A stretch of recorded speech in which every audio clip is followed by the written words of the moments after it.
I'm Chuck Pellerito with the Division IV Softball State Finals recap. We had the Cuyahoga Heights Redskins and their legions of fans making the short trip to Akron as they took on the 29-2 Bradford Lady Railroaders.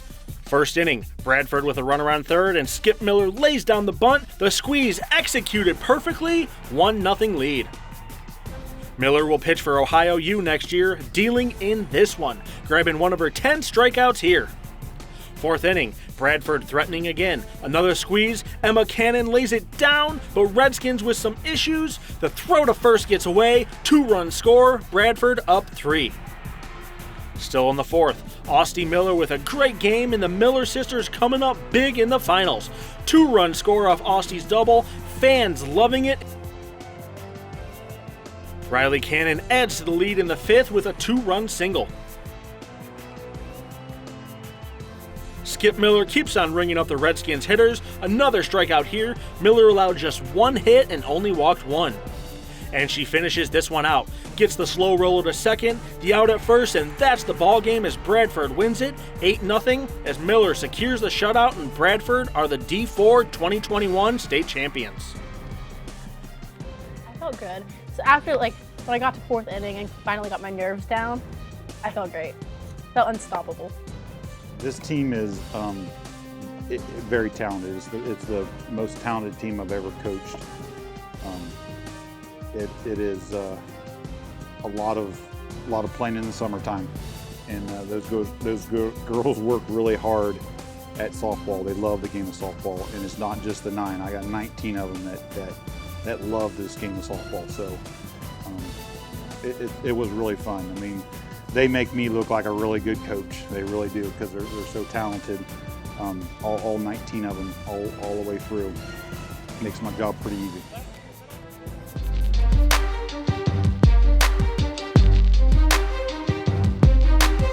Let's move up to Division III now, that saw the 28-1 Sherwood Fairview Apaches taking on the 30-4 Canfield South Range Raiders.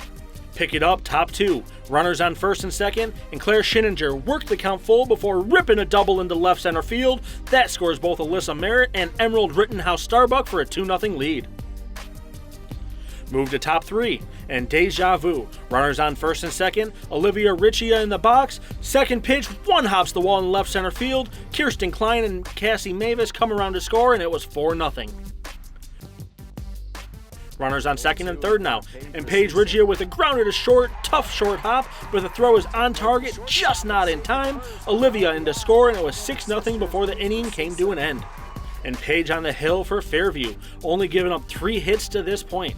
She was on a roll in a clean fourth inning as she picks up a strikeout, gets some defensive help with a great grab at second by Allison Rhodes, and then a pop out to first to end the inning. We head now to the 6th. Anna Ankney leading it off, and the leadoff hitter gets a hold of one right down the left field line, and that's gone. They would add 3 more runs in the inning, and 6 is all they would play as Fairview wins the Division III crown over South Range 10-0.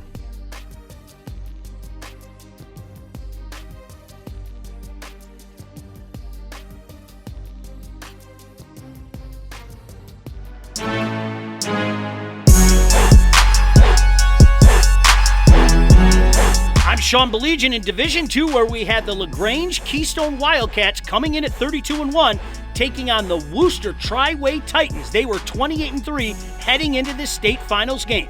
We kicked things off top of the first. Runner on second, a shot hit right down the left field line for Maddie Harrington. That brings in Jessica Chapman, and Harrington on second with a double.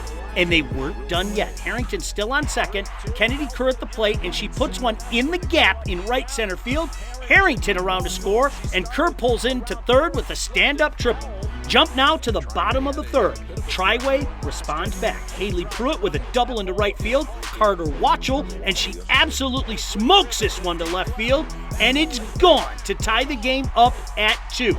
Middle innings fly by with not much action. We jump now to the top of the 7th. Tri-Way looking to keep this one tied, but with runners on the corners, Kerrigan Williams drops a bunt. The throw to the plate goes wide, and Morgan Modoc scores.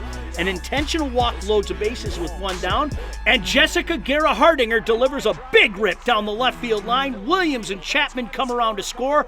Kerr would get an RBI and a sac fly to shallow center field before Kylie Greller pulls one just inside third base, and Guerra-Hardinger gets home, and the Wildcats up it to a 7-2 lead. Titans now down to their last out. Emma Flinner, with runners on second and third, pops out to center fielder Modoc, and that would close the books as Keystone beats Triway 7-3 to become the Division II state champions.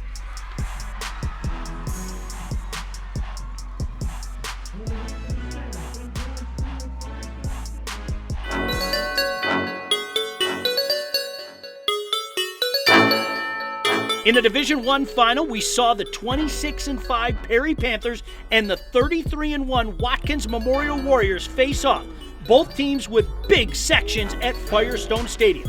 Pick it up in the second inning. Grace Miller with a drive here, just needed a little more on it off the top of the fence for a double.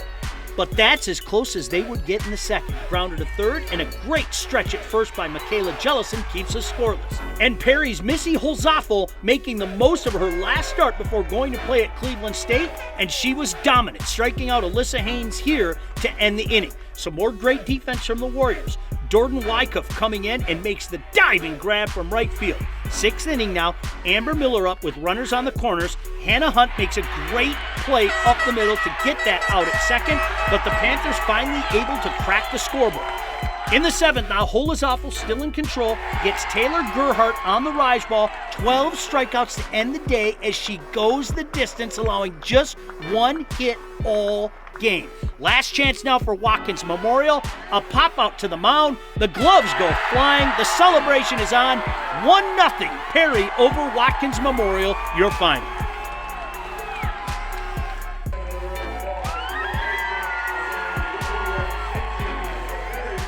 We're behind closed doors a lot with what we do with our team, and I knew they were going to be special from the get-go. And I remember telling them the first game we played that it was going to be fun. Like, we're kind of unveiling ourselves, and people are going to kind of see what you guys are, and they're going to like you. Like, you know what I mean? It was kind of that feeling for me, and to look up in the stands and see our community behind us, and all the people that love us and care about us, and the people we love and that we care about are here, and to be able to share that with them and to see our girls come through like that, it's special. I mean, I'm a Perry guy through and through, and I know what it means to the people of Perry to get something like this, and I'm just really happy for them.